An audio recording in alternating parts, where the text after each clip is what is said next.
अध्याय 5। बिंदुक का पिशाच योनि से उद्धार।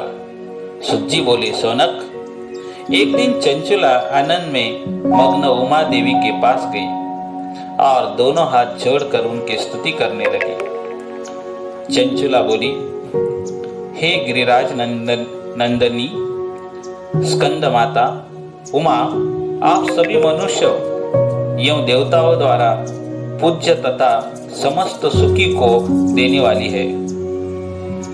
आप शुभ प्रिय है, आप ही सगुना और निर्गुणा है।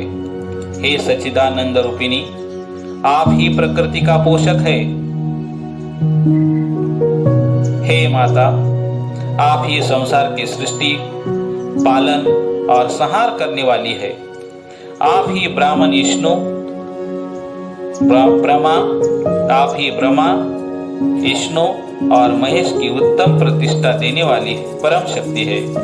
सुज्जी कहते हैं, शौनक, सदगति प्राप्त चंचुला इस प्रकार देवी की स्तुति कर शांत हो गई। उसकी आंखों में प्रेम के आंसू उमड़ गए। तब शंकर प्रिया भक्तवत्सला उमा देवी ने बड़ी प्रेम से चंचुला को चुप करते हुए कहा, सखी चंचुला, मैं तुम्हारे स्तुति से प्रसन्न हूँ। बोलो, क्या वर मांगती हो? चंचुला बोली, हे गिरिराज कुमारी, मेरे पति बिंदुक इस समय कहाँ है? उनकी कैसी गति हुई है, मुझे बताइए और कुछ ऐसा उपाय कीजिए ताकि हम फिर से मिल सके। हे महादेवी, मेरे पति एक शूद्र जाति वेश्या के प्रति आसक्त थे और पाप में डूबे रहते थे। गिरिजा बोली, बेटी, तुम्हारा पति बिंदुगा बड़ा पापी था। उसका अंत बड़ा भयानक हुआ। वेश्या का उपभोग करने के कारण वह मूर्ख नरक में अनेक वर्षों तक अनेक प्रकार के दुख दृष्ट वही वायु पीकर रहता है और सब प्रकार के कष्ट सहता है। सुज्जी कहते हैं, शौनक, गौरी देवी की यह बात सुनकर चंचुला अत्यंत दुखी हो गई। फिर मन को किसी तरह स्थिर करती हुई दुखी हृदय से गौरी से उसने एक बार फिर पूछा, हे महादेवी, मुझ पर कृपा कीजिए और मेरे पापी पति का आप उद्धार कर दीजिए। कृपा करके मुझे वह उपाय बताइए जिसमें मेरे पति को उत्तम गति प्राप्त हो सके। गौरी देवी ने कहा, यदि तुम्हारे पति बिंदुक शिवपुराण की पुण्यमयी उत्तम कथा सुने तो वह इस दुर्गति को पार करके उत्तम गति का भागी हो सकते हैं। अमृत के समान मधुर गौरी देवी का ये वचन सुनकर चंचुला ने दोनों हाथ जोड़कर मस्तक झुकाकर उन्हें बार-बार प्रणाम किया तथा प्रार्थना की, मेरे पति को शिव पुराण सुनाने की व्यवस्था कीजिए। ब्राह्मण पत्नी चंचुला के बार-बार प्रार्थना करने पर शिवप्रिय गौरी देवी ने भगवान शिव की महिमा का गान करने वाले गंधर्वराज तंबुरों का बुलाकर कहा, तंबुरो, तुम्हारी भगवान शिव की प्रीति है। तुम मेरे मन के सभी बातें जानकर मेरे कार्यों को सिद्ध करते हो। तुम मेरे इस सुखी के साथ विंध्य पर जाओ। वहाँ एक महाधोर और भयंकर पिशाच रहता है। पूर्व जन्म में वह पिशाच बिंदुक नामक ब्राह्मण मेरी इस सखी चंचुला का पति था। वह वेश्यागामी हो गया। उसने स्नान संध्या आदि नित्य कर्म छोड़ दिए। क्रोध के कारण उसकी बुद्धि भ्रष्ट हो गई। दुर्जनों से उसकी मित्रता तथा सज्जनों से द्वेष बढ़ गया था। वह अस्त्र शस्त्र से हिंसा करता था, लोगों को सता था और उनके घरों में आग लगा देता था। चंडोलों से दोस्ती करता वो रोज वेश्या के पास जाता था। पत्नी को त्याग कर दुष्ट लोगों से दोस्ती कर उन्हीं के संपर्क में रहता था। वह मृत्यु तक दुराचार में फंसा रहा।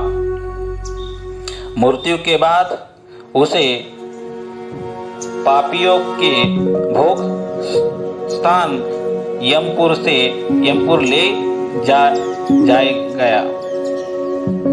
वहां घोर नरकों को सहकर इस समय वह विंध्य पर्वत पर पिशाच बनकर रह रहा है और पापों का फल भोग रहा है। तुम उसके सामने परम पुण्यमयी पापों का हृदय सभी पापों से मुक्त होकर शुद्ध हो जाएगा और वह प्रेत योनि से मुक्त हो जाएगा। दुर्गति से मुक्त होने पर उस बिंदुक नामक पिशाच को ईमान पर बिठाकर तुम भगवान शिव के पास ले आना।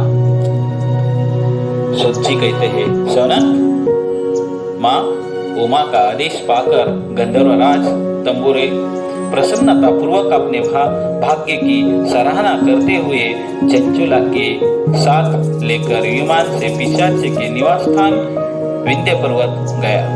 वहां पहुंचकर उसने उस विकराल आकृति वाले पिशाच को देखा। उसका शरीर विशाल था, उसकी ठोड़ी बड़ी थी। वह कभी हंसता, कभी रोता और कभी उछालता। महाबली तंबुरे ने बिंदुक नामक पिशाच को पाशों से बांध लिया। उसके पश्चात तंबुरे ने शिवपुराण की कथा वाचने के लिए स्थान तलाश कर मंडप की रचना की। शीघ्र ही इस बात को पता लोगों को चल गया कि पिशाच के उद्धार हेतु देवी पार्वती के आज्ञा से तंबुरे शिवपुराण की अमृत कथा सुनाने विंध्य पर्वत पर आया है। उस कथा को सुनने के लोभ से बहुत से देवर्षि वहां पहुंच गए। सभी को आदरपूर्वक स्थान दिया गया। पिशाच बिंदुक को पाशों से में बांधकर आसन पर बिठाया गया और तब तंबुरे ने परम उत्तम शिव पुराण की अमृत कथा का गान शुरू किया। उसने पहली विद्येश्वर संहिता से लेकर 7वीं वायु संहिता तक शिव पुराण की कथा का स्पष्ट वर्णन किया। सातों संहिताओं सहित शिव पुराण को सुनकर सभी श्रोता कृतार्थ हो गए। परम पुण्यमय शिव पुराण को सुनकर पिशाच सभी पापों से मुक्त हो गया। उसने पिशाच शरीर त्याग कर दिया। शीघ्र ही उसका रूप दिव्य हो गया। उसका शरीर गौर वर्ण का हो गया। शरीर पर श्वेत वस्त्र यो पुरुष के आभूषण आ गए। इस प्रकार दिव्य देहधारी होकर बिंदुक अपनी पत्नी चंचुला के साथ स्वयं भी भगवान शिव का गुणगान करने लगा। उसे इस दिव्य रूप में देखकर सभी को बहुत आश्चर्य हुआ। उसका मन परम आनंद से परिपूर्ण हो गया। सभी भगवान महेश्वर के अद्भुत चरित्र को सुनकर कृतार्थ हो गए। उनका यशोगान करते हुए अपने अपने धाम को चले गए। बिंदुक अपनी पत्नी चंचुला के साथ विमान में बैठकर शिवपुरी की ओर चल गया। महेश्वर के गुणों का गान करता हुआ बिंदुक अपनी पत्नी चंचुला व तंबुरे के साथ शीघ्र ही शिवधाम पहुंच गया। भगवान शिव व देवी पार्वती ने उसे अपना पार्षद बना लिया। दोनों पति पत्नी सुखपूर्वक भगवान महेश्वर एवं देवी गौरी के श्री चरणी में अविचल निवास पाकर धन्य हो गए।